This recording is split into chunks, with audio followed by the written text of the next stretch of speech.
Ya, selamat petang kepada Anda semua. Senang bisa berjumpa kembali lewat sarana digital. Setelah lama juga kita tidak berjumpa. Selama pandemi, kerap kali saya mendapat kesempatan untuk bicara dengan eh, kelompok circle ini ya. Eh, Topik kita pada sore hari ini cukup provokatif sebetulnya. Karena apa? Karena eh, barangkali kalau tidak berlawanan, ya berbeda dari asumsi kita tentang orang ateis gitu ya. Eh, kita punya asumsi bahwa orang ateis itu mestinya tidak religius gitu, dan juga tidak spiritual. Orang ateis ini tidak bertuhan ya. Nah, sebetulnya saya mengajukan satu judul yang lebih berupa kalimat tanya, apakah seorang ateis mempunyai spiritualitas gitu ya. Nah, tapi diubah dengan bagus ya oleh Circles menjadi menilik pengalaman spiritual ateis gitu. Tentu dengan asumsi bahwa ada pengalaman spiritual itu. Nah, eh, saya harus memberikan catatan kecil dulu ya. Kalau saya mengemukakan eh, hasil bacaan saya ini, bukan berarti saya mendukung ateisme, apalagi menyebarkan ateisme. Soal menjadi ateis atau tidak itu kebebasan seseorang, tentu. Eh, saya tidak bermaksud untuk menyebarkannya. Yang kedua, catatan yang kedua adalah eh, kalau saya memberikan tilikan atau kita mencoba untuk menilik pengalaman spiritual dari ateis, saya ingin mengajak kita semua untuk membuka pikiran dengan open minded ya berarti ya, untuk melihat kemungkinan yang berada di luar keyakinan kita gitu. Kadang-kadang kalau kita hidup di sebuah kampung ya, nah di kampung itu semua orang berkulit hitam gitu ya, itu kampung kita. Lalu kita pergi ke sebuah kota dan di kota itu warna kulit beda-beda, ada yang hitam, ada yang coklat, ada yang semi terang, warna rambut juga bisa bermacam-macam gitu ya. Kita kaget, kok manusia bisa bermacam-macam. Nah, begitu juga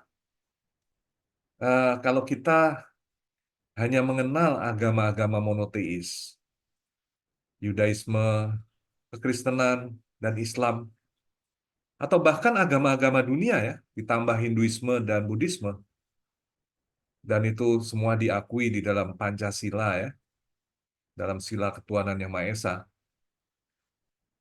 Lalu kita pergi ke satu wilayah asing, ternyata ada penghayatan-penghayatan yang berbeda dari yang kita temukan sehari-hari dan yang kita kira itu adalah penghayatan yang sudah barang tentu gitu ya. Nah, jadi open minded itu selalu baik. Maksud dari pemaparan pada petang hari ini tentu mengajak diskusi ya, mengajak berpikir, eh, tapi juga mencoba untuk menelusuri bersama eh, tentang spiritualitas ateis ini. Tentu bukan tanpa problem, ya. Banyak sekali problem yang bisa kita ajukan, tapi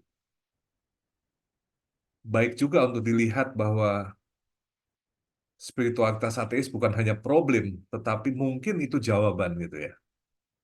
yang ditemukan oleh sebagian dari umat manusia. Kalau bukan banyak orang, sekurang-kurangnya sebagian dari umat manusia ada yang merasa bahwa ya ini adalah bentuk spiritualitas yang bisa dihayati juga gitu. Baik, saudara-saudara, tentu pendekatan saya terbatas, yaitu pendekatan filosofis. Saya tidak mempunyai data empiris ya tentang berapa jumlah penganut spiritualitas ateis, apalagi bicara tentang spiritualitas ya. Saya mendasarkan diri pada literatur dan juga pengakuan pengakuan iman itu, iman sekuler gitu kan. Nah, eh, yang nanti akan saya tunjukkan juga di dalam eh, pemaparan saya. Saya sudah menyiapkan PowerPoint untuk mempermudah eh, pembahasan kita pada petang hari ini. Coba,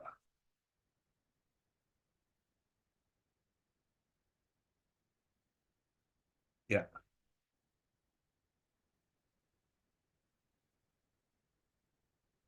saudara-saudara, kita supaya pembahasannya itu teratur, kita akan membuat klarifikasi konsep dulu, lalu kita akan mencari jawaban atas pertanyaan, mungkinkah spiritualitas yang sekuler? Karena ini memang bicara tentang yang sekuler ya. Lalu eh, ciri-cirinya seperti apa? Kalau itu ada, cirinya seperti apa? Kemudian kita masuk ke sebuah pemaparan yang lebih filosofis, yaitu ontologi penerimaan.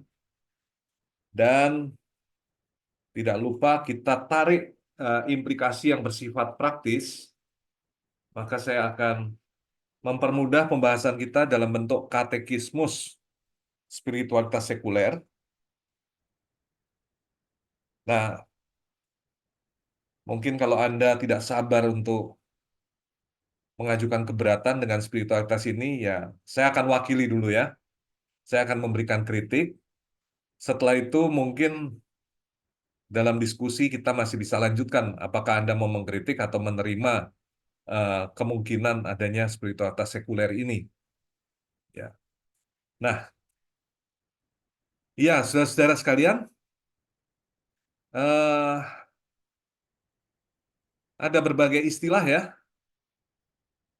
eh, spiritual, spiritualitas, spiritualisme, lalu juga sekuler, sekularitas, sekularisasi, sekularisme, lalu juga ateisme, agnostisisme, indifferentisme, naturalisme. Itu istilah-istilah yang belum jelas semua, ya perlu diperjelas sedikit ya. Eh, Kalau dikatakan spiritual itu menyangkut eh, dimensi kerohanian manusia. Eh, Sebagai sebuah istilah filosofis, kata spiritual ini juga terbagi menjadi dua lah. Kita mau mengartikan secara dualistis atau monis gitu kan. Kalau secara dualistis, maka dimensi spiritual itu berbeda dengan dimensi material itu. Tapi kalau kita penganut panpsikisme, lalu kemudian juga spiritualisme begitu, maka sebetulnya yang material ini hanyalah ungkapan dari yang spiritual. Yang spiritual itu realitas yang sungguh-sungguh real gitu ya. Nah, saya tidak mau bicara mengenai yang spiritual dalam pengertian metafisis semacam itu atau spiritualisme ya, dalam pengertian konsep tentang kenyataan spiritual. Yang ingin kita bicarakan pada petang hari ini adalah spiritualitas, yaitu lebih menyangkut satu adalah praktek,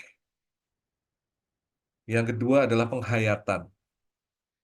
Ya, tentu di belakang penghayatan dan praktek ada ontologi, ada ada dimensi mental atau ada alam pikir yang ada di balik itu ya, tentu, tentu. Tapi fokus kita bukan ke sana. Fokus kita pada penghayatan dan praktek. Nah, kata sekuler itu menyangkut ya istilahnya sekulum ya, zaman ini. Nah, menyangkut dunia ini gitu ya, bukan dunia lain. Nah, itu kalau dikatakan dimensi sekuler kadang-kadang artinya adalah dimensi yang menyangkut eh, dunia material ini, sekarang dan di sini, bukan nanti setelah mati gitu kan. Nah, eh, kata sekularitas itu kata benda dari sekuler. Nah, itu eh, apa namanya? Kondisi dari suatu zaman di mana perhatian orang yang begitu besar terhadap dunia ini menjadi dominan gitu. Lalu kita sebut sebagai sekularitas. Ada sekularitas barat misalnya. Itu yang sudah sangat terkenal. Lalu Indonesia pun juga mempunyai sekularitas. Walaupun adzan kita dengarkan setiap kali ya, tapi ada fase-fase di mana uh, masyarakat juga tidak memperhatikan agama ya. Nah, lalu sekularisasi lebih merupakan proses dan sekularisme itu adalah ideologinya, ideologi ya. Nah, apa koneksinya dengan peristilahan-peristilahan yang lain, misalnya seperti ateisme? Sekularisme yang radikal itu bisa eh, berbentuk atau bisa mempengaruhi penghayatan eh, orang ya dalam hal juga keagamaan gitu ya atau non keagamaan. Ya, keyakinan orang di dalam sekularisme yang ekstrim gitu itu bisa berbentuk ateisme, tidak percaya pada adanya Tuhan, atau mungkin lebih tepat percaya bahwa tidak ada Tuhan. Karena ini bentuk keyakinan juga, karena kita tidak bisa membuktikan secara empiris bahwa Tuhan itu ada. Ya, nah eh, maka ini sebentuk keyakinan juga, yakin bahwa Tuhan tidak ada. Nah, agnotisme ini juga hidup di dalam sekularitas ya. Orang-orang yang aktif di dalam ilmu pengetahuan tidak mau sibuk dengan persoalan ketuhanan, eh, mereka akan mengatakan ya kita tidak bisa tahu tentang Tuhan itu, apakah dia ada atau tidak. Saya tidak akal kita tidak sanggup untuk menjelaskan hal itu dan juga penelitian-penelitian empiris tidak menunjukkan bukti itu, sehingga eh, jujur harus kita katakan kita tidak tahu.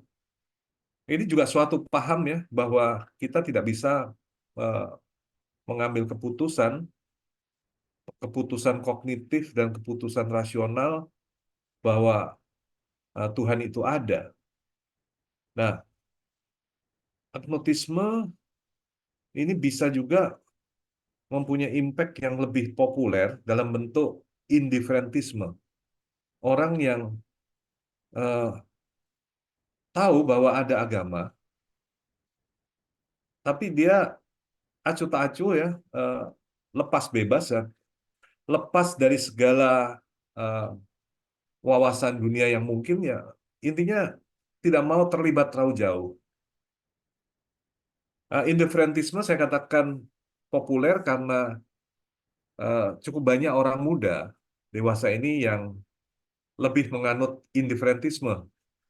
Mereka juga tidak mau kok ditanya atau tidak mempunyai jawaban apakah eh, Tuhan itu ada atau tidak. Lalu mereka tidak dengan tegas mengatakan bahwa kita tidak tahu bahwa Tuhan ada atau tidak.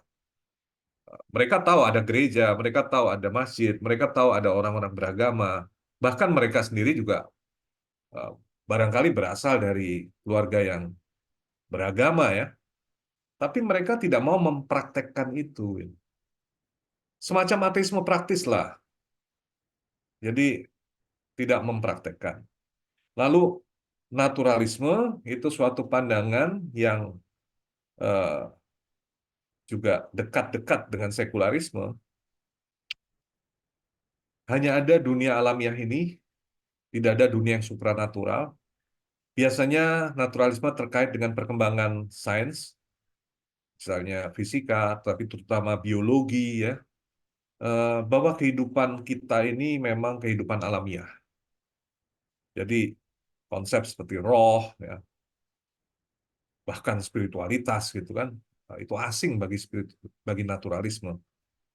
Naturalisme ini agak ya sedikit banyak juga menganut determinisme karena eh, mereka juga beranggapan bahwa naluri itu menentukan perilaku manusia, bahkan kebudayaan ini juga hasil dari eh, apa distorsi dari naluri manusia gitu ya, naluri hewani yang ada pada manusia sehingga dihasilkan kebudayaan. Eh, Konsep-konsep semacam ini bisa berbeda-beda, saudara-saudara, tapi di dalam eh, pembahasan kita petang hari ini, kita akan coba eh, kita lihat bersama dengan konsep yang lebih luas ya, yaitu sekuler gitu. Maka kalau judulnya adalah menilik spiritualitas ateis, itu juga bisa spiritualitas sekuler gitu. Meskipun yang sekuler itu tidak harus ateis ya, bisa agnostis juga. Nah, bisa indiferen, bisa naturalis begitu ya.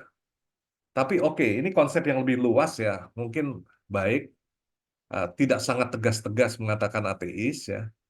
Oke lah, yang penting tidak bersangkut paut dengan agama-agama dunia gitu, sekuler. Nah, baik saudara-saudara, ini sudah ada klarifikasi konsep ya, supaya kita tidak salah paham kalau nanti berbicara lebih tajam ke sini. Baik. Nah, pertanyaan yang eh, akan muncul dan barangkali juga pertanyaan ini bukan pertanyaan yang favorit lah di Indonesia ya. Kita masih sibuk dengan pertanyaan tentang IKN, pertanyaan mengenai besok makan apa mungkin. Eh, ini pertanyaan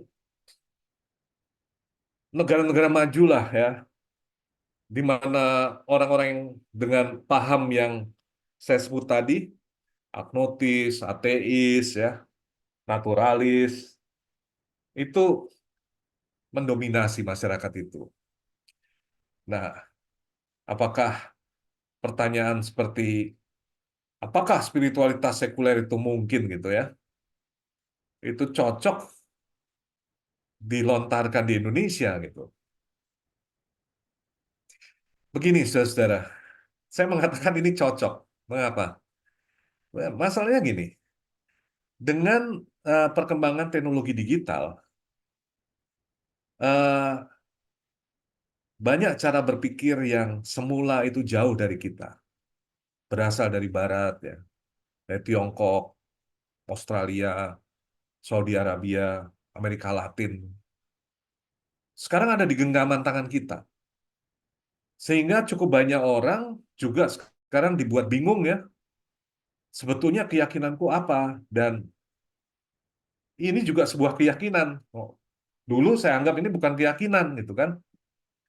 Artinya media-media sosial kita seperti misalnya TikTok ya, kalau kita buka TikTok saja itu, wah, kalau algoritmanya menunjuk ke agama, bisa bermacam-macam.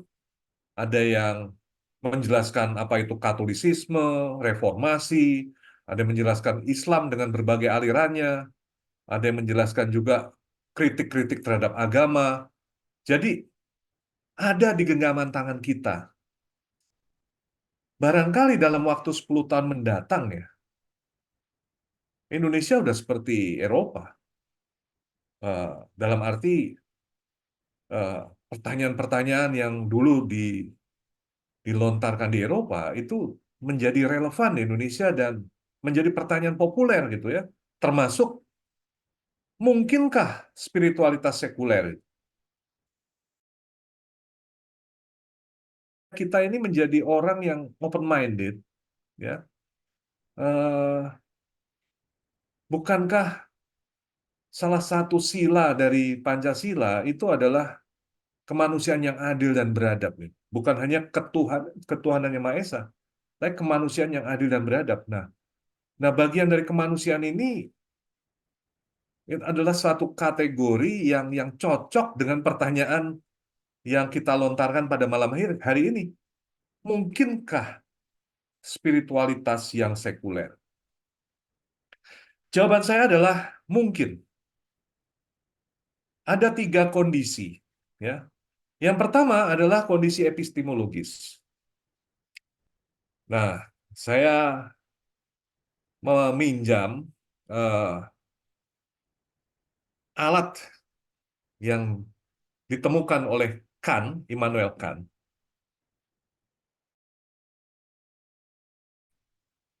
Alat itu adalah sebuah eh, istilah ya, the condition of possibility, die Bedingung der Möglichkeit. Jadi, apakah kondisi yang memungkinkan untuk spiritualitas sekuler? Jadi, apa itu kondisinya? Seperti kalau misalnya, apa kondisi yang membuat kita bisa membangun rumah misalnya? Pertama, harus ada dana. Kedua, harus ada eh, perencanaan atau blueprintnya. Tiga, harus ada pekerja. Semacam itu ya. Kalau tidak ada itu semua, rumah tidak akan terbangun. Nah, ini demikian juga. Apakah kondisi yang memungkinkan spiritualitas sekuler? Apa yang membuat spiritualitas sekuler itu menjadi ada gitu ya? Nah, secara epistemologis harus dikatakan begini. The condition of possibility-nya adalah rasio manusia itu mampu mengabstraksi hal-hal konkret dan menghasilkan ide-ide abstrak. Misalnya keindahan, keadilan, alam semesta, kebaikan. Ya. Loh, apa hubungannya kemampuan abstraksi dengan eh, spiritualitas sekuler? Ya, tentu saja ada hubungannya. Karena yang spiritual itu abstrak. Dan karena yang spiritual itu abstrak, dibutuhkan kemampuan abstraksi untuk bersentuhan dengan yang spiritual. Bayangkan kalau seorang manusia itu tidak bisa berabstraksi, bagaimana manusia itu bisa mengenal misalnya keindahan atau kosmos sebagai satu keseluruhan atau masyarakat gitu ya. Itu kan konsep-konsep abstrak ya, apalagi Tuhan, ketuhanan gitu kan. Nah, ide-ide abstrak seperti itu dimungkinkan karena ada kemampuan itu dalam rasio manusia. Yang kedua, internalisasi ide-ide abstrak itu dan pemakaiannya untuk pemaknaan yang pada gilirannya menghasilkan pengalaman subjektif.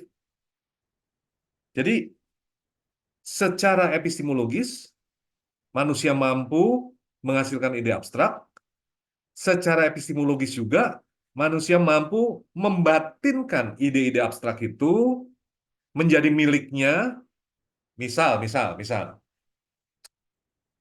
saya ini seorang aktivis LSM.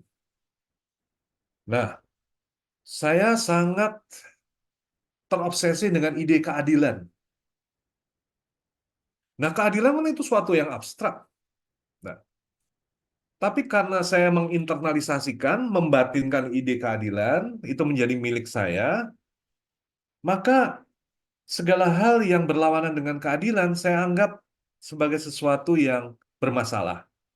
Maka saya harus berjuang untuk menegakkan keadilan. Nah, ide abstrak itu saya hayati. Saya hayati dan menjadi suatu pengalaman subjektif. Bukankah itu juga suatu pengalaman spiritual? dalam pengertian yang sangat tipis, thin, tidak ada person di situ, misalnya tidak mengalami eh, katakan sosok tertentu, apakah itu Tuhan yang Maha Kuasa, apapun namanya, ya, tapi suatu ide abstrak. Nah, ini hal yang memungkinkan ya bahwa manusia itu punya pengalaman spiritual yang tidak terkait dengan agama. Nah, lalu secara antropologis sekarang, kalau kita lihat secara antropologis, yaitu bagaimana kondisi kemanusiaan kita sebagai satu keseluruhan. Manusia ini, menurut seorang filsuf dari Austria, namanya Hermann Broch, ya, dia menulis buku yang sangat bagus ya, tapi cukup berat juga dibaca. Judulnya adalah Massenwand Theory atau teori tentang psikosis massa. Dan dia menulis banyak novel dan novel-novel itu isinya semua tentang konsep antropologis dia bahwa manusia adalah makhluk ekstatis, makhluk yang pertama-tama mau melampaui dirinya, tapi juga bukan hanya secara eksistensial mau melampaui diri, tapi juga secara psikologis, yaitu cenderung berekspansi dengan dirinya. Orang itu gembira ya, mendapatkan penghargaan misalnya, eh, lulus dengan nilai summa cum laude ya. Nah, itu kegembiraan itu dilihat oleh Broch sebagai ekstasis ya, karena dirinya berubah menjadi sesuatu yang lain, dari seorang yang tenang menjadi seorang yang gembira. Eh, Dia bahkan menyebut bahwa pada saat seseorang itu begitu bahagia dan gembira, dirinya berekspansi sehingga dia akan cenderung mengatakan aku adalah dunia gitu ya. Bukan aku melawan dunia, tapi kalau yang sebaliknya, eh, lawan dari ekstasis itu adalah panik. Orang yang panik itu aku berhadapan dengan dunia gitu ya, bukan aku adalah dunia. Nah, eh, makhluk ekstatis itu mengejawantah dalam berbagai hal, misalnya eh, mengalami pengalaman rohani, ya, pengalaman spiritual dalam agama-agama tentu saja. Lalu juga eh, apa yang oleh Abraham Maslow disebut sebagai peak experience, ya, pengalaman puncak, realisasi diri, ya, itu juga suatu ekstasis. Tapi ekstasis ini juga bisa ekstasis yang buruk, tidak harus positif ya. Bisa buruk misalnya dalam bentuk kekuasaan. Diktator seperti Mussolini, Hitler itu juga makhluk ekstatis karena dia mau mengidentifikasi dirinya dengan dunia. Nah, eh, seorang yang sangat kaya dan memiliki banyak perusahaan pasti ekstatis karena tubuhnya melar ke perusahaan-perusahaan itu gitu ya. Nah, manusia adalah makhluk ekstatis dalam pengertian itu. Jadi secara antropologis, bukan teologis, tidak ada wahyu di situ. Dari penelitian psikologi saja cukup bahwa ada kondisi pada diri manusia bahwa manusia bisa mengalami pengalaman spiritual yang non keagamaan karena manusia adalah makhluk ekstatis. Jadi spiritualitas adalah bidang realisasi potensi ekstasis ya. Itu. Nah, eh, termasuk kondisi antropologis ini juga pernah dikemukakan oleh eh, seorang reformator dari kekristenan ya, itu John Calvin ya. Istilahnya adalah sensus divinitatis. Tentu bisa diartikan bermacam-macam nanti dalam teologi ya. Tapi saya hanya membuat perbandingan di sini, apa yang dia tulis sendiri kan kelihatan lebih antropologis daripada teologis ya. That there exists in the human mind and indeed by natural instinct some sense of deity. We hold to be beyond dispute, beyond dispute. Jadi di luar segala kemungkinan untuk disputasi ya, ada itu sensus divinitatis. Since God Himself, to prevent any man from pretending ignorance, has endued all men with some idea of His Godhead. This is not a doctrine which is first learned at school, but one as to which every man from the womb his own master, one which nature herself allows no individual to forget. Melekatlah sensus divinitatis itu dalam diri manusia, sehingga manusia itu secara kodrati sudah terbuka kepada yang ilahi. Gitulah kira-kira. Nah, ya, eh yang ketiga dan terakhir ya, apa yang memungkinkan pengalaman spiritual seorang ateis adalah kondisi yang memungkinkan itu bersifat logis saja ya, logis. Semua spiritualitas memiliki rasionalitas sebagai terumus dalam silogisme sederhana ini. Kebahagiaan dihasilkan dari pemaknaan hidup. Iman kepada apapun, pada Krishna, pada Yahweh, pada Kristus, kepada apapun. Jadi pernah juga Francis Galton itu membuat eksperimen bagaimana kalau beriman kepada gambar di perangko gitu ya. Oke, iman kepada apapun adalah pemaknaan hidup. Betul, logis ya, logis. Konklusinya jadi iman kepada apapun bisa membahagiakan. Oke, ini murni logis ya. Nah, orang seperti siapa Richard Dawkins itu menulis buku yang berjudul God Delusions. Buku itu sebuah buku yang menarik karena dimunculkan dalam konteks uh, apa radikalisme Islam yang merebak pasca 9/11.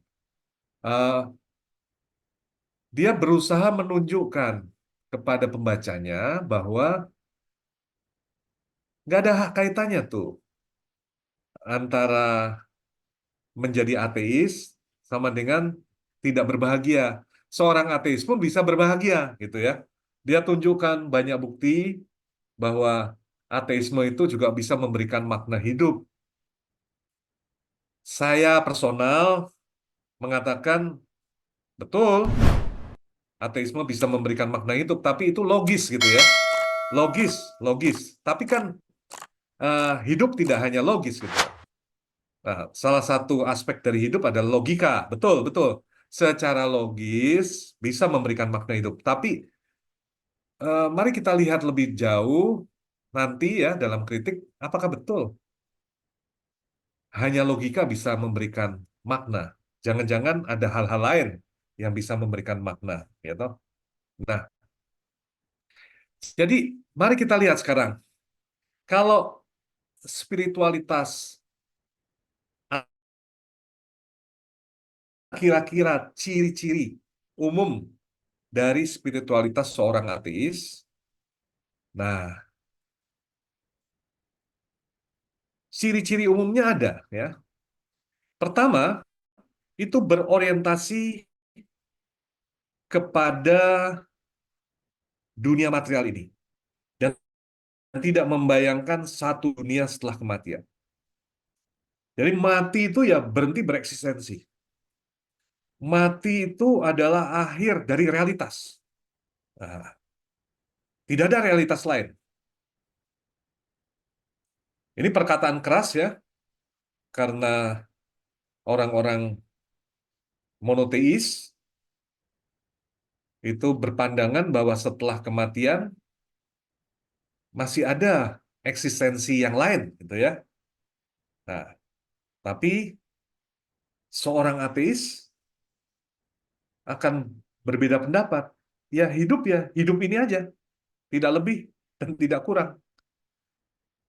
Eh, spiritualitas sekuler dan ateis ini juga memiliki komitmen pada humanisme, epistemis, etis, estetis ya. Jadi sebetulnya tidak mengancam ya religiositas manusia. Maksud saya gini, tidak harus dikatakan bahwa seorang ateis dan seorang sekuler yang menghayati spiritualitas sekuler ini itu A religius gitu atau bahkan anti religius gitu. Nah, bisa dalam arti tertentu religius dalam tanda petik ya, dalam pengertian seluas-luasnya yaitu religiositas gitu kan. Bisa. Nah, ini semacam oke, saya berupaya untuk mendekatkan ya, meskipun ini problematis dan masih bisa kita diskusikan ya, tapi saya mencoba memberanikan diri untuk mendekatkan supaya jadi paham gitu kan. Semacam kekristenan atau Islam tanpa iman gitu. Hanya moral saja, tidak ada hukum Allah di situ. Narasi ada, oke percaya bahwa ada narasi perjanjian lama, perjanjian baru, Quran gitu ya. Cerita-cerita yang ada di situ oke lah ya. Bagus, itu adalah kebijaksanaan untuk umat manusia. Tapi tentang sosok ilahi yang berbicara itu, oh mereka nggak percaya lah ya. Tentang pesan moralnya mereka akan terima ya. Jadi secara antroposentris, oke, kita bisa baca tradisi agama. Jadi orang seperti Dawkins kan juga menulis sebetulnya kitab-kitab suci itu juga sama seperti buku-buku sastra ya yang menjadi sumbangan untuk umat manusia. Denny J.A. juga pernah menulis semacam itu ya, menjadi khasanah eh, universal umat manusia semacam itu. Nah, jadi eh,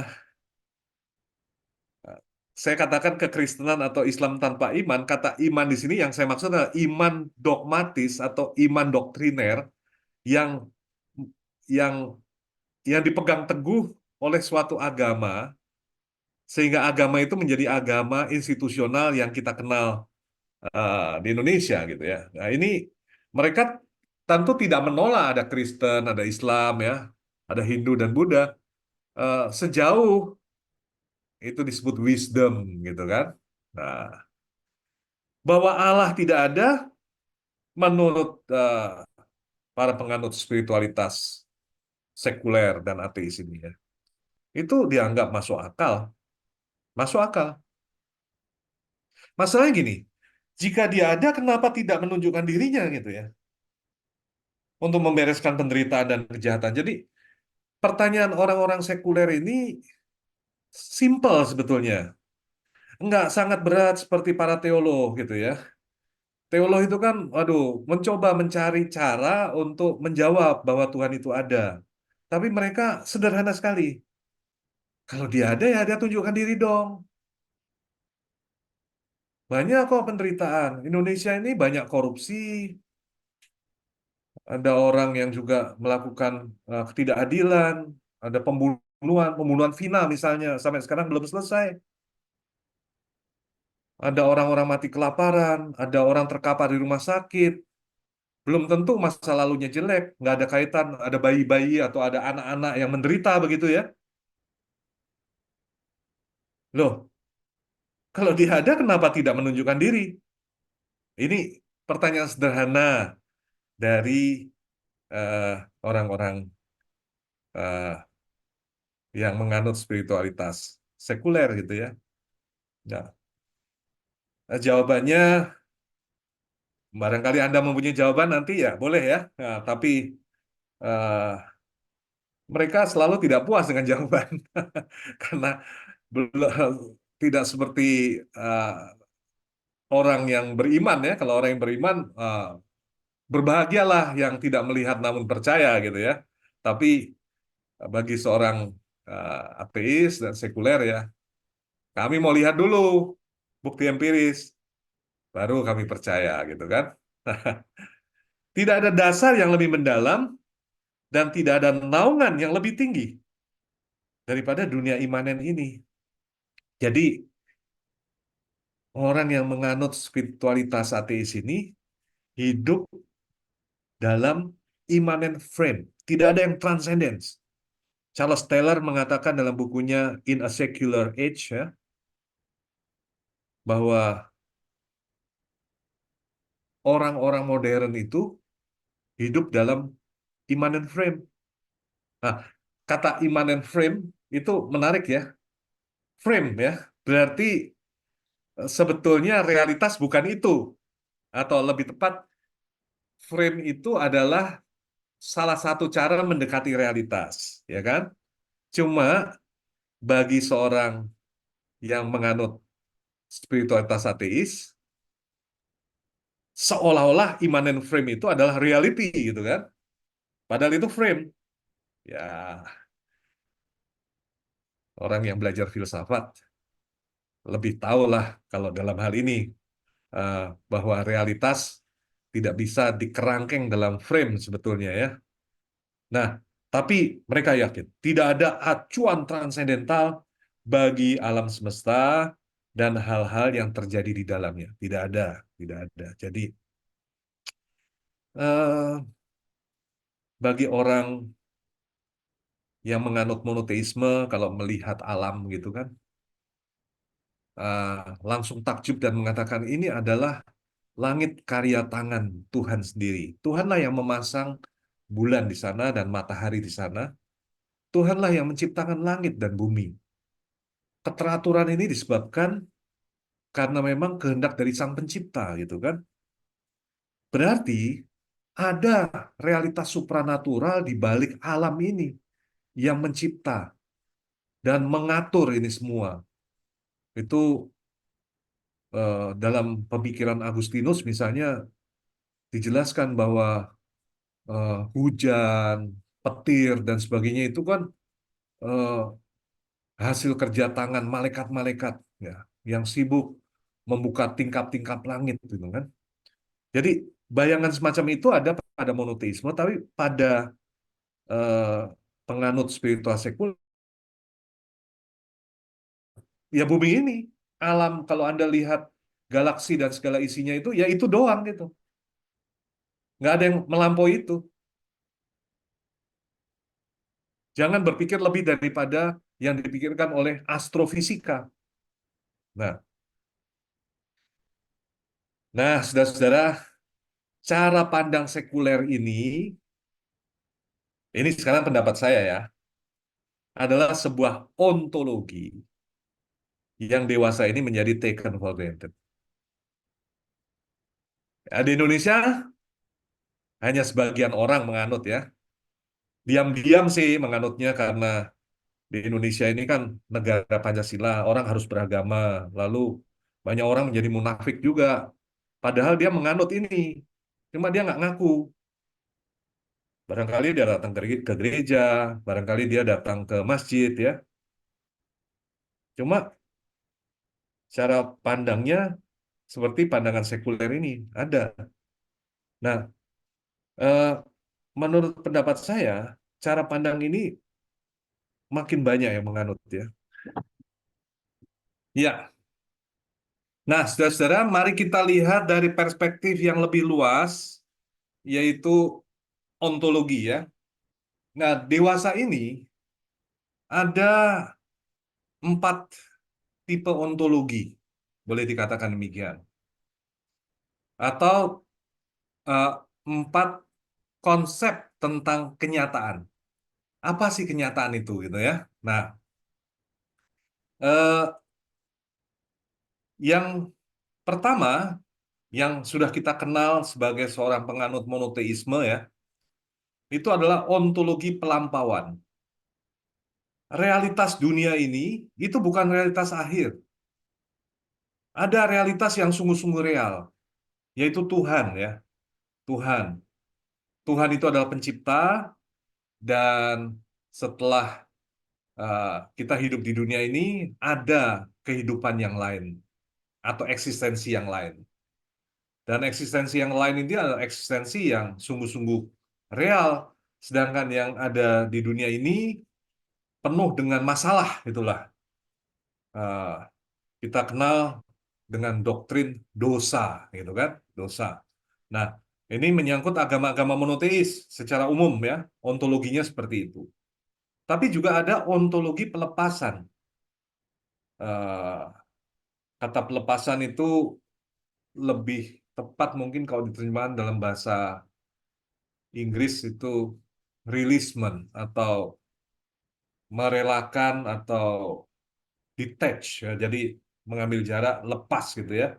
Nah, ontologi ini dianut di dalam kebijaksanaan Timur, mistisisme Timur, seperti Hinduisme, Buddhisme, dan seterusnya. Eh, dunia ini,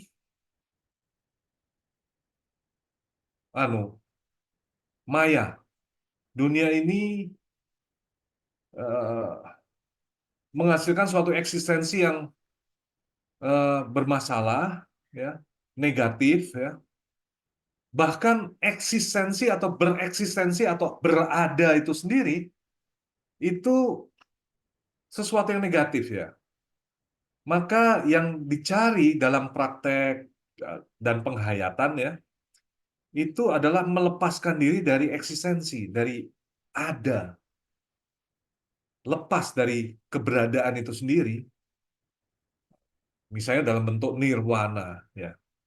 Itu bukan ada, itu sesuatu yang tidak ada. Nah, jadi karena ada itu sesuatu yang celaka ya, suatu kecelakaan metafisis lah gitu. Nah, lalu ada ontologi penerimaan. Nah, ontologi penerimaan itu juga mirip-mirip seperti ontologi pelepasan, maka kadang-kadang didekat-dekatkan gitu. Eh, Perbedaannya sangat jelas karena ini didukung oleh perkembangan zaman dan ilmu pengetahuan dan seterusnya. Tidak ada tokoh besar yang mendirikan eh, ontologi seperti ini atau cara berpikir seperti ini. Ini tumbuh secara historis lewat perkembangan pemikiran dan ilmu pengetahuan. Namanya ontologi penerimaan. Menerima dunia ini apa adanya dengan segala isinya, seperti yang dikemukakan oleh Nietzsche misalnya, ya, berkata ya kepada kehidupan, pada yang imanen ini, yang imanen. Ini terdapat dalam naturalisme dan sekularisme. Dan yang keempat, nah ini khusus ontologi yang dipengaruhi oleh Heidegger dan para filsuf yang mau menerjang atau mau menerobos, mau menerobos berbagai ontologi yang lain ya, disebut ontologi penyingkapan. Jadi ya, realitas itu belum menyingkap seluruhnya. Apa-apa yang dikemukakan oleh ontologi-ontologi yang lain itu eh, terbingkai oleh cara berpikir mereka. Nah, kalau kita terbuka lebih besar keterbukaan kita, maka di masa depan, bahkan masa kini, kita akan menemukan bahwa realitas itu lebih kaya daripada yang mereka katakan dalam frame mereka, dalam bingkai mereka. Jadi realitas itu menyingkapkan diri seperti itu. Jadi sabar-sabar saja, jangan buru-buru menarik kesimpulan bahwa apa yang eh, dikatakan oleh berbagai ontologi itu sebagai benar. Sabar, sabar.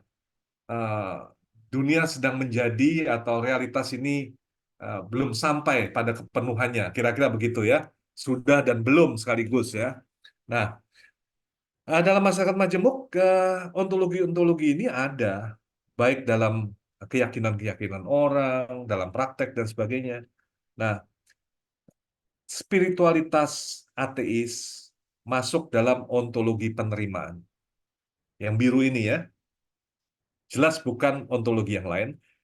Itu juga bukan ontologi penyingkapan, karena orang-orang dari ontologi penerimaan itu merasa sudah selesai dengan ontologinya. Jadi memang dunia ini, dunia natural ini, dunia yang sekuler ini, tidak dunia lain. Nah, kalau ontologi penyingkapan akan mengatakan, tunggu dulu, belum menyingkap seluruhnya.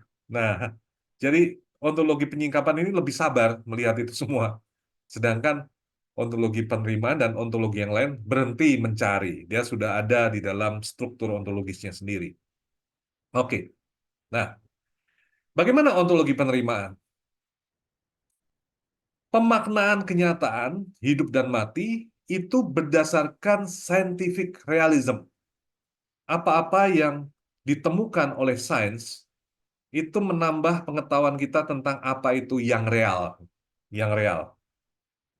Nah, jadi ada atau being ini dimengerti secara naturalistik. Nah, tidak ada yang lebih absurd menurut ontologi ini daripada berada untuk tiada ya. Itu absurd tentu. Eh, Hidup kok, lalu kemudian mati gitu kan. Nah, itu kan absurd. Hidup kok mati. Nah, absurditas dari peristiwa itu diatasi oleh ontologi penerimaan dengan tiga cara.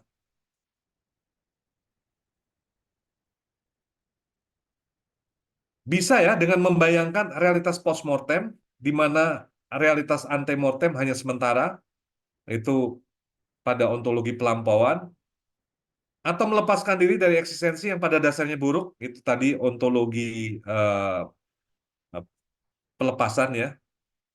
Nah, ontologi penerimaan mengambil jalan yang nomor tiga.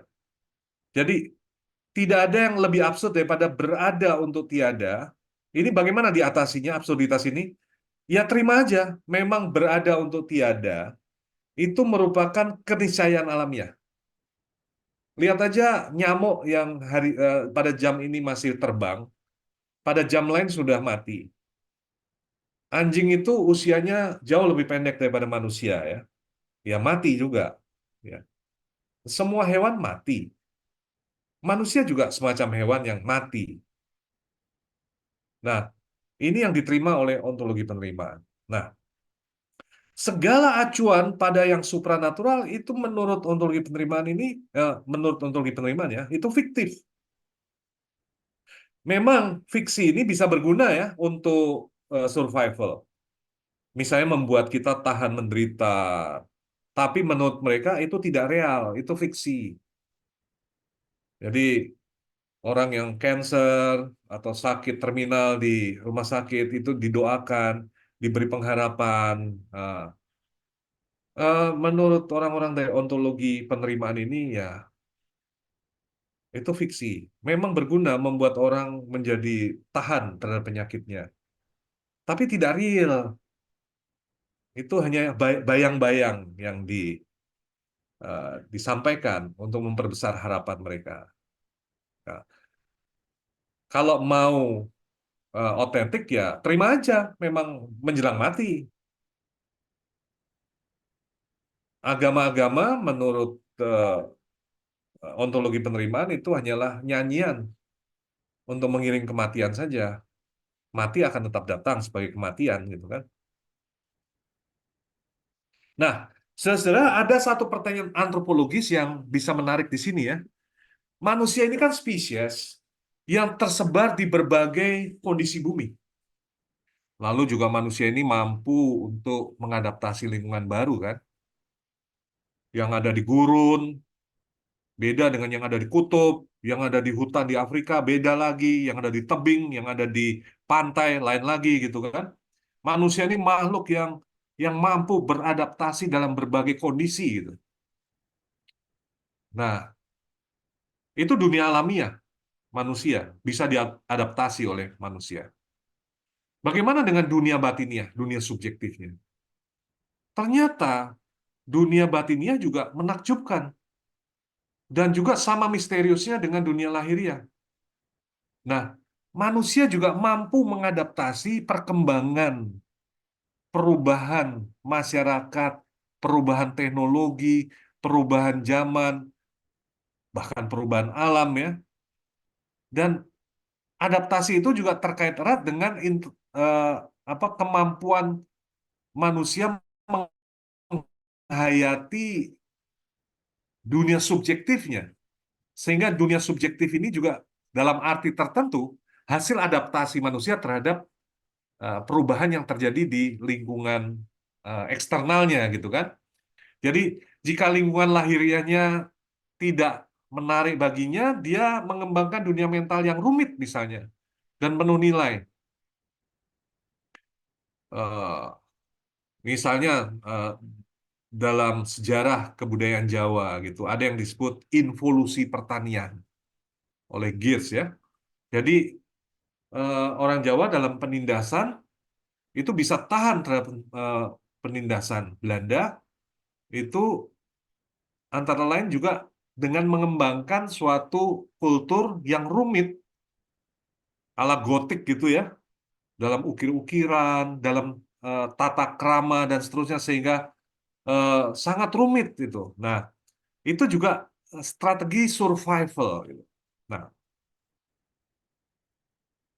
termasuk juga kalau orang menolak dunia ini dan membayangkan taman surgawi jika situasi keras misalnya seperti padang pasir. Berarti kalau kita lihat dari kondisi antropologis ini, agama-agama wahyu secara antropologis ya, bukan secara teologis sekali lagi, sebetulnya ya berkembang dalam konteks ekologi tertentu, padang pasir dalam hal ini, sehingga mereka tahan menderita dengan kondisi padang pasir karena membayangkan ada taman surgawi, menolak dunia ini. Nah, jika kondisi lahiriahnya mulai menarik dan berkembang, misalnya ada peradaban, ada teknologi, ada kota-kota besar seperti zaman modern ini, lalu manusia juga mengadaptasi itu dan dunia batinnya juga berubah menjadi rumit juga. Misalnya menghayati empirisme, materialisme, eh, kita bisa bayangkan sekarang dalam masyarakat konsumsi, itu menjadi rumit juga penghayatan kenikmatan hidup ya. Parfum bisa bermacam-macam, pakaian bermacam-macam, servis seperti pijat, manikur, pedikur, rambut dan seterusnya itu macam-macam bentuk-bentuk servis semacam itu semua hasil perkembangan peradaban yang kemudian bisa diadaptasi oleh manusia dan itu juga ikut mempengaruhi pembentukan eh, dunia spiritual manusia. Nah, jadi kita bisa simpulkan ya, mungkin loh, spiritualitas itu cuma tanda petik ya, fungsi dari survival manusia, kesintasan manusia. Atau sebetulnya, nah ini nih pertanyaan yang kedua kemungkinannya, atau sebetulnya spiritualitas ada baik dalam dunia mental maupun dalam dunia material manusia sebagai pemaknaan gitu ya. Ya karena ya sebetulnya eh, yang namanya spiritualitas ateis itu kan baru ada di zaman modern. Sebelumnya nggak ada. Dan zaman modern itu kan terkait dengan revolusi industri. Lalu revolusi industri menghasilkan juga masyarakat konsumsi. Nah, lalu dihasilkan juga proses adaptasi baru manusia dalam bentuk spiritualitas. Seperti itu. Sebagaimana dalam masyarakat padang pasir dilahirkan monoteisme. Seperti itu. Nah, tentu saja pertanyaan antropologis ini bisa kita diskusikan. Ini eh, apa namanya ya, hipotetis saja, ya. Dan tentu buah pertanyaan yang tendensinya pada naturalisme tentu, ya. Cuma oke lah, nanti bisa kita lihat lagi. Ya.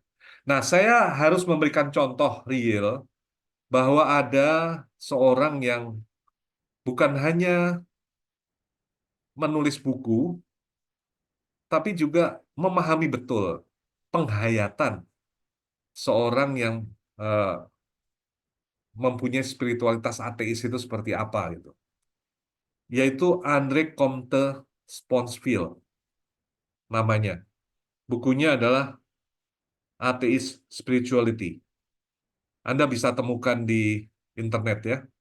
Nah, nah ini katekismusnya begini ya. Apa tujuan hidup gitu? Bagi seorang yang mempunyai spiritualitas sekuler atau ateis ya. eh Isi pandangan hidupnya gini, hidup manusia adalah perjumpaan dan konfrontasi dengan alam sebagai misteri realitas dan yang tak terbatas. Tujuan hidup diproyeksikan oleh manusia dalam kebebasan, tetapi juga dipengaruhi kondisi alam sebagai keseluruhan. Mirip-mirip seperti Stoikisme, Spinoza, Buddhisme, Zen ya. Hidup hanya sekali saja, yakni sekarang dan di sini. Tidak ada kelahiran kembali atau kehidupan pasca kematian. Tidak ada. Nah, bagaimana pandangan semacam ini punya implikasi ke spiritualitas? Misalnya, saat hiking atau menelusuri hutan, muncul rasa takjub mendalam. Ada pengalaman apa yang disebut oceanic feeling, pengalaman samudra. Kadang-kala ditemukan di antara mereka itu bisa meneteskan air mata atau semacam pengalaman ekstasis ya, mini lah ya. Lalu ada kontemplasi atas langit dan lautan yang seolah-olah menghasilkan egonya itu larut di dalam kosmos. Lalu muncul rasa yang membahagiakan. Ya, perlu kadang-kadang tanya-tanya pada pencipta alam apakah punya pengalaman semacam ini ya. Tapi seorang yang menghayati spiritualitas ateis, ya merasa bahwa penghayatan itu tidak membutuhkan Allah pencipta di belakang alam ini. Alam itu sendiri eh, sesuatu yang eh, sudah cukup untuk spiritualitas gitu ya. Sudah cukup. Tidak perlu juga sesuatu yang melampaui. Lalu mengapa ada penderitaan dan kejahatan di muka bumi ini? Nah, ini pertanyaan teodicea yang juga ditanyakan oleh para penganut monoteisme ya. Penderitaan dan kebahagiaan, kejahatan dan kebaikan itu merupakan unsur-unsur dalam proses alamiah sebagai keseluruhan yang tidak dapat dijelaskan secara teologis. Kenapa? Karena ini justru akan menyanggah adanya Allah gitu ya. Karena eh, tadi pertanyaan yang tadi saya katakan, kalau betul Allah itu ada, kok nggak menunjukkan diri? Ada penderitaan dan kejahatan, kok nggak menunjukkan diri? Nah, jadi kan malah menyanggah tuh. Nah, jadi alih-alih ngomong secara teologis, para penganut spiritualitas ateis ini ya lebih menerima penderitaan dan kejahatan itu sebagai keniscayaan hidup. Sejauh manusia memang nggak bisa mengubah ya. Ya, udahlah, terima aja. Memang hidup itu ya seperti itu. Ada penderitaan. Terima saja. Jangan berseru kepada yang transcendence kalau engkau menderita. Alami saja. Apakah penderitaan atau kebahagiaan kadang-kadang silih berganti? Ya, memang apakah ada orang yang suatu hari menggendong cucunya dan jatuh karena serangan jantung? Kok bisa ya? Dia kan mengasihi istrinya, anaknya, cucunya. Sedang mengasihi cucunya kok malah mengalami pengalaman negatif, mati kena serangan jantung. Ya itulah hidup. Selavi, jangan bertanya lebih lanjut gitu kan. Nah, kalau orang-orang eh, monoteis akan bertanya lebih lanjut, apa maksud Tuhan dengan itu semua gitu. Eh, Mereka ya itulah hidup gitu. Orang kecelakaan, ya hidup kadang-kadang seperti itu gitu ya. Jadi implikasi ke spiritualitas juga jelas, tetap tenang, tidak panik saat mengalami kemalangan. Kehidupan akan menyembuhkan luka-lukanya sendiri. Penderitaan merupakan peluang untuk melepaskan ego dari obsesinya, sehingga manusia bisa berempati kepada sesamanya. Bagus ya. Jadi eh, mungkin orang-orang yang menghayati spiritualitas ateis ini, kalau melihat bencana alam dan sebagainya, mereka akan mengatakan gini, tenang, nanti kan terjadi pembangunan kembali, pemulihan kembali. Demikian juga kalau lihat orang sakit ya, memang kehidupan akan menyembuhkan dirinya, itu bagian dari kehidupan. Kalau nanti mati, itu juga bagian dari keniscayaan hidup. Jangan bertanya lebih jauh daripada itu, gitu ya. Karena jawabannya juga tidak ada bagi mereka. Nah, bagaimana mengatasi penderitaan dan kejahatan?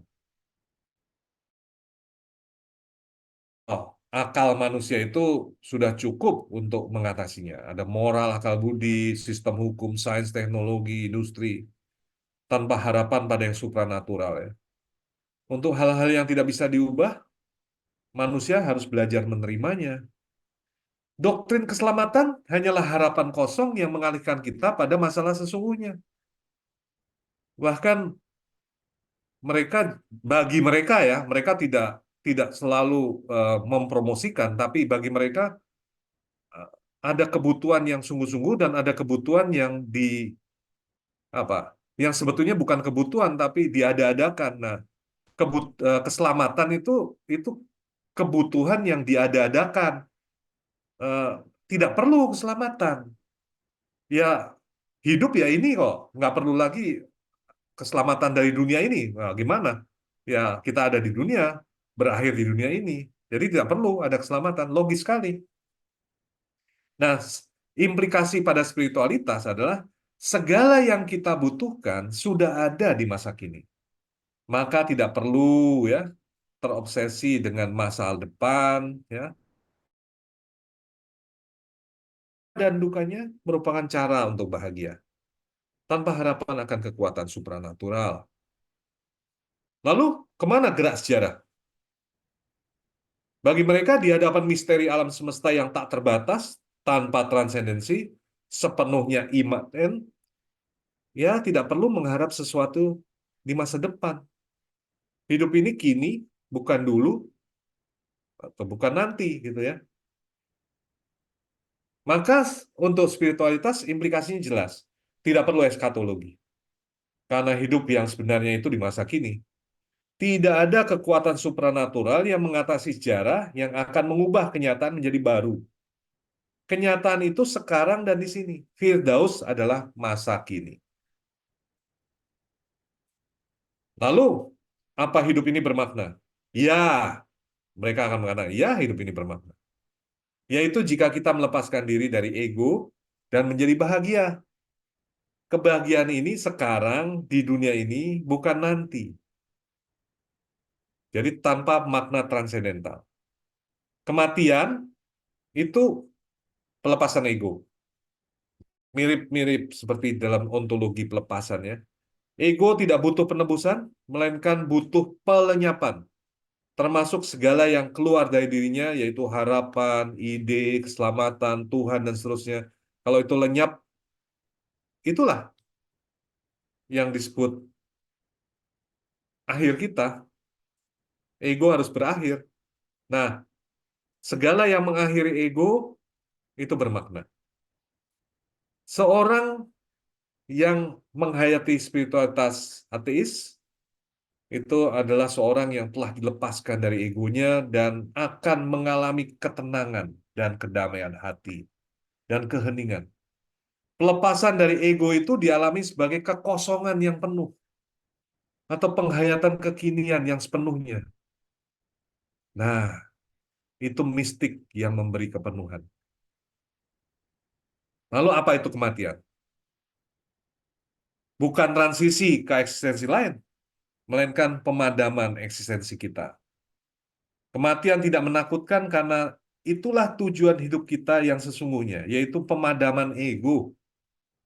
Jika ego padam, tidak ada lagi suka atau duka, kita itu seperti belum lahir.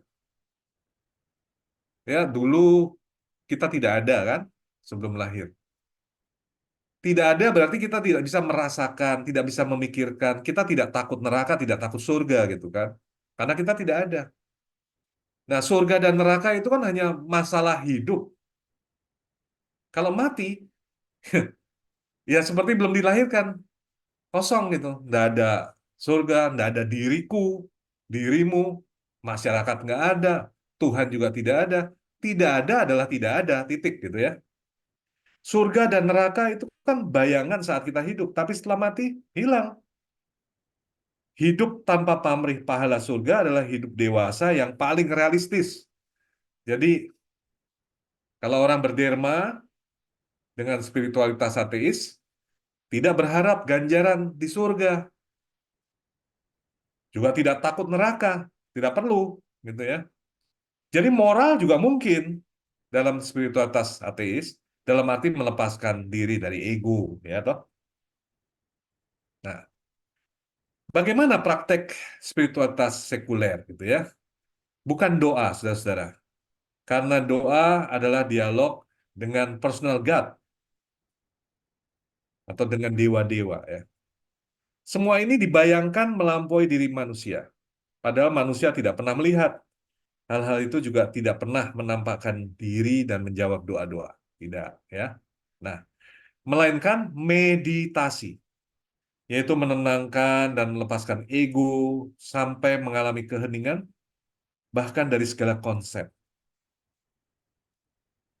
Nah, obsesi pada konsep itu yang menimbulkan kekacauan, kegilaan, penderitaan, pemikiran dualistis. Nah, meditasi meredakan itu semua sampai pada keheningan yang penuh. Ini semacam dinolkan kembali gitu, dinolkan kembali. Nah, dengan meditasi orang menjadi tidak takut mati lalu. Nah, ini pencerahan spiritualnya, kira-kira begini. Sebelum mengalami pencerahan spiritual ateis ini, I am cutting wood, I am drawing water. Ya. Tapi setelah mengalami pencerahan spiritual ateis ini ya, ya pekerjaannya sama juga, yaitu memotong pohon, kayu, dan juga menimba air sama, bekerja di pabrik, di kantor, dan seterusnya.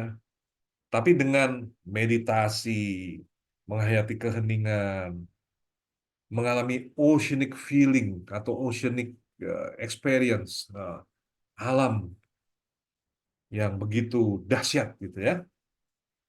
Ah, betapa menakjubkan itu semua gitu ya. Jadi kegiatannya sama saja, cuma dihayati secara berbeda. Kalau dikatakan hidup itu hanya sekali, orang-orang yang menghayati spiritualitas ateis ini tidak mengatakan gini, hidup ini sekali, maka pesta poralah saat ini, sekarang di sini, karena kesempatannya hanya sekarang. Enggak, melainkan justru karena hidup ini sekali, hayatilah dengan benar, dengan melepaskan diri dari ego, lalu hayati dengan sepenuh-penuhnya, sehingga membahagiakan. Nah, kebahagiaan tidak hanya pada kebahagiaan yang materialistis, empiris begitu ya, tapi kebahagiaan yang spiritual dalam pengertian, ya, eh, ikhlas kalau orang religius mengatakan. Ikhlas bahwa kita ini ada di dunia dan nanti mati dan tidak ada dunia setelah itu. Terimalah itu sebagai suatu kenyataan dan jangan bermimpi yang lain. Jadi, apa itu spiritualitas sekuler? Spiritual sekuler menerima manis dan getirnya kehidupan tanpa harapan transendental, tanpa pahala di baik kematian. Bandingkan dengan pernyataan filsuf ateis akhir abad 19, Nietzsche. Ya, sagen zu dieser Welt. Berkata ya kepada dunia ini. Gitu. Jadi beda dengan para penghayat monoteisme, itu tidak berkata ya tentang dunia ini. Juga beda dengan agama-agama timur ya, spiritualitas atau eh, mistisisme timur seperti Buddhisme dan sebagainya itu mau melepaskan diri dari kenyataan dunia ini. Dunia ini ada, ini realitas akhir sudah. Kehidupan spiritual yang sekuler adalah kehidupan yang bermoral rasional tanpa iman religius, karena rasio sudah cukup untuk menjadi sumber moral dan semua diturunkan dari komitmen pada humanisme yang berkata ya terhadap kehidupan imanen. Nah, pengalaman rohani bahkan mistis itu bisa dimiliki tanpa personal God, karena akal kita ini menakjubkan. Dan alam semesta yang tak terbatas juga menyimpan misteri yang menakjubkan dan menghasilkan pengalaman luar biasa. Jadi manusia itu sendiri sudah cukup. Ini antroposentris sungguh, antroposentris ya. Jadi manusia itu sendiri sudah penuh dengan misteri, alam juga penuh misteri. Jadi jangan melampaui itu dengan yang transendental, gitu ya. Nah, kematian bukan hal yang menakutkan karena itu adalah tujuan pelenyapan ego yang sesungguhnya. Keheningan, kekosongan, kepenuhan dalam ketunggalan. Mati adalah seperti tidak dilahirkan. Tidak perlu takut neraka, juga tidak berhayal tentang surga, karena dua hal ini hanyalah fantasi dari pengalaman dunia ini. Surga dibayangkan seperti taman, seperti harem mungkin, seperti kur, itu kan ada di dunia ini. Tapi kita tidak pernah tahu dan tidak ada bukti bahwa itu ada setelah dunia ini gitu ya. Jadi spiritualitas sekuler ini mau menerima hasil-hasil sains apa adanya.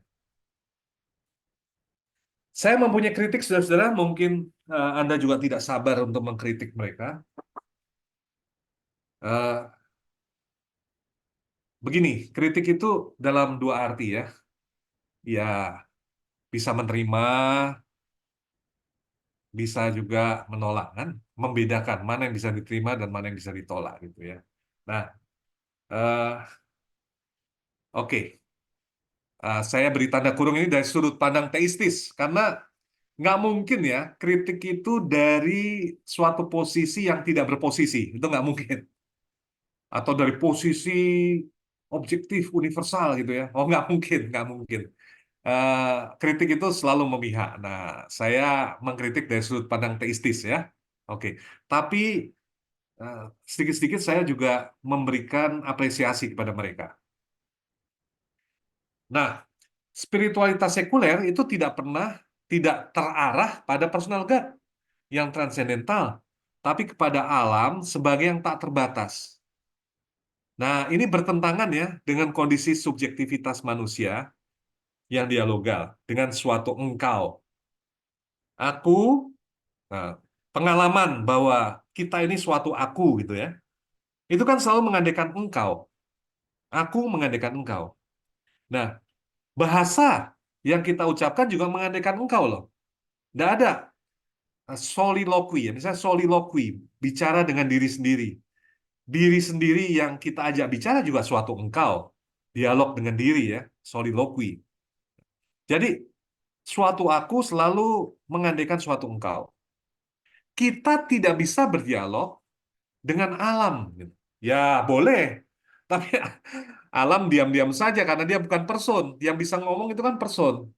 Nah, dialog dengan alter ego tentu bisa. Tetapi dialami tidak memuaskan secara spiritual. Maka si aku baru memperoleh kepuasan dalam dialog dengan sang engkau. Jadi gini, kita sebagai person itu tidak bisa berdialog dengan yang non-person, misalnya alam. Nggak bisa. Bahkan bahasa kita itu mengandaikan engkau, karena bahasa diucapkan suatu person. Namun, engkau yang adalah alter ego, ya, itu tidak memuaskan si aku. Buktinya, perkawinan itu kan si engkaunya sudah terkait dengan si ego dalam waktu yang lama. Perkawinan 25 tahun, 40 tahun ya.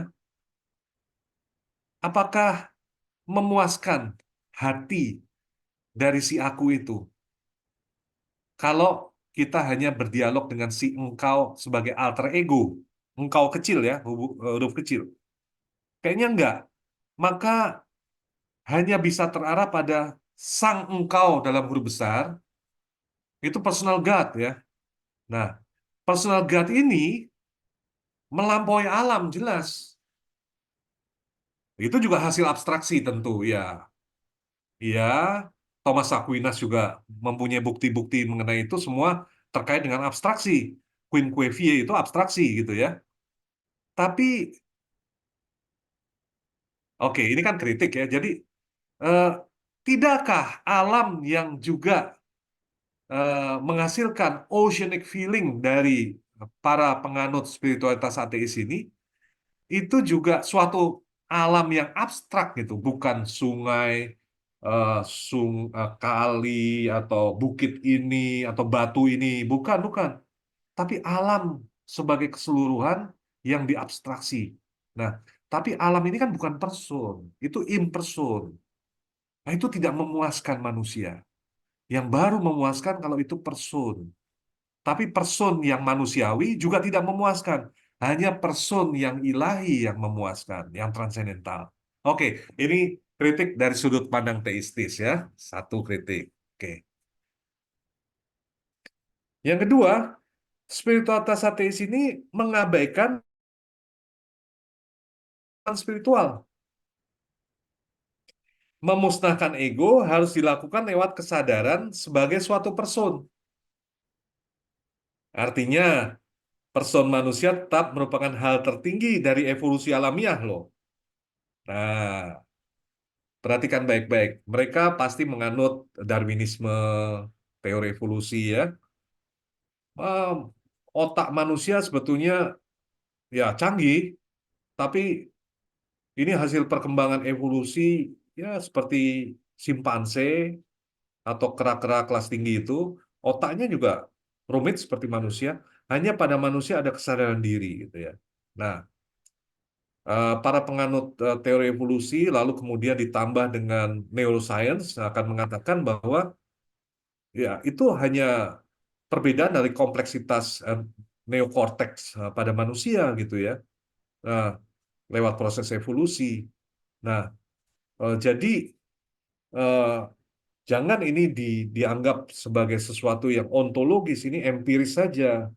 Nah, tapi menurut saya ini mengabaikan ya bahwa kesadaran diri itu sebetulnya sesuatu yang eh, sangat penting, sesuatu yang bahkan di dalam kesadaran diri ada prinsip transendental. Kesadaran diri itu mampu mentransendensi diri. Jadi kalau ini adalah wisdom yang diperoleh dari filsafat modern lewat Immanuel Kant, lalu Hegel, bahkan Marx ya.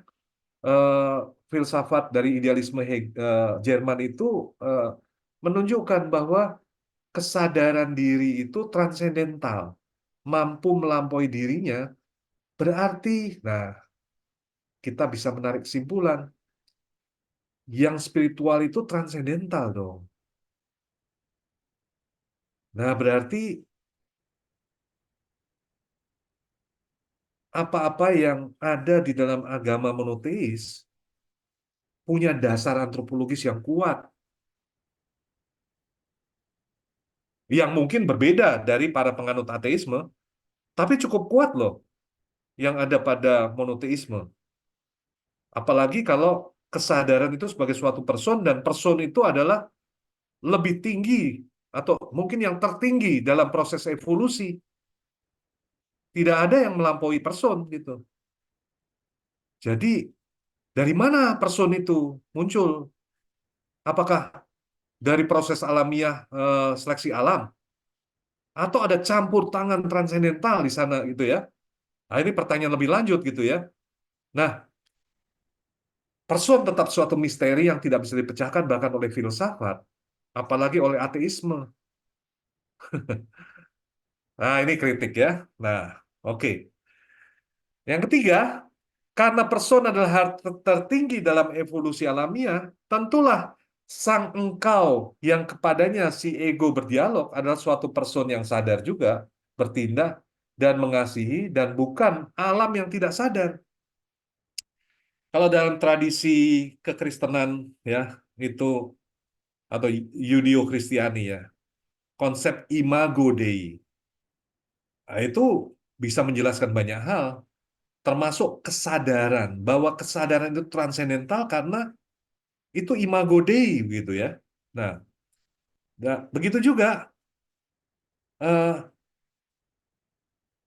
person sebagai yang tertinggi ini bisa bertindak, mengasihi. Dia bukan alam yang tidak sadar seperti yang dibayangkan di dalam eh, spiritualitas ateis. Sang engkau itu alfa dan omega dalam evolusi kesadaran dan juga alfa dan omega dalam spiritualitas gitu.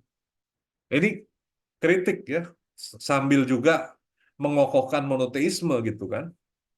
Eh, yang keempat ya, oke, gini, kita bisa terimalah apa-apa yang dikatakan oleh spiritualitas ateis itu sebagai kondisi antropologis ya. Saya bisa menerima spiritualitas sekuler hanyalah kondisi antropologis manusia yang merupakan forma, tapi tanpa material. Kalau kita memakai konsep eh, hilemorfisme dari eh, Aristoteles ya, jadi forma itu sesuatu yang universal gitu, material itu spesifik gitu ya. Nah, jadi ada yang universal pada manusia. Tadi kan eh, bagaimana spiritualitas ateis itu mungkin? Antara lain ada sensus divinitatis gitu kan. Lalu juga logis ya. Lalu juga epistemis itu. Nah, tadi sudah kita lihat bersama. Nah, ini ada kondisi antropologis, kondisi epistemologis manusia yang memungkinkan itu bisa kita terima lah. Kita bisa terima. Tapi nggak ada materialnya gitu. Nah, dari sudut pandang teistis tentu hal itu tidak cukup untuk mengenali kebenaran. Karena kebenaran itu bukan hanya formal loh, bukan hanya misalnya 3 tambah 3 sama dengan 6. What is the meaning? 3 tambah 3 sama dengan 6. Apa maknanya itu? Ya, bisa dipakai untuk macam-macam ya, betul. Bisa untuk dipakai untuk menghitung keuangan, bisa dipakai untuk menghitung jumlah penduduk, bisa untuk menghitung macam-macam, tapi nggak tentu. Dan segala yang nggak tentu juga mungkin tidak meaningful gitu kan. Semua yang bermakna itu mencari yang spesifik. Filosofi bisa bikin orang jadi Nah, maka kebenaran tidak harus hanya formal, melainkan juga material. Misalnya, 3 jeruk tambah 3 jeruk sama dengan 6 jeruk. Nah, begitu juga spiritualitas membutuhkan isi. Tidak hanya eh, sebagai kondisi antropologis atau epistemis dan sebagainya ya. Misalnya, isinya tuh Allah, ya, Kristus, Yahweh, Brahma, Krishna, dan seterusnya. Nah, baru kalau ada isi, meaningful gitu kan, meaningful. Nah, apakah ada orang yang menghayati spiritualitas hanya universal saja gitu, formal gitu ya? Eh, Coba deh nanti didiskusikan. Kalau Anda punya contoh, bisa kita bahas contoh itu. Apakah membahagiakan kalau hanya formal saja? Itu pertanyaan ya. Nah, baik. Saya simpulkan ada beberapa hal. Jadi, spiritual sekuler itu mungkin secara epistemologis, antropologis, dan logis. Tadi sudah kita bahas. Ontologi yang melatar belakangi spiritualitas sekuler adalah ontologi penerimaan. Kritik kepada spiritualitas sekuler berasal dari tipe ontologi yang berbeda, ya, yaitu ontologi yang muncul dari teisme. Oke, kita bisa diskusi sekarang.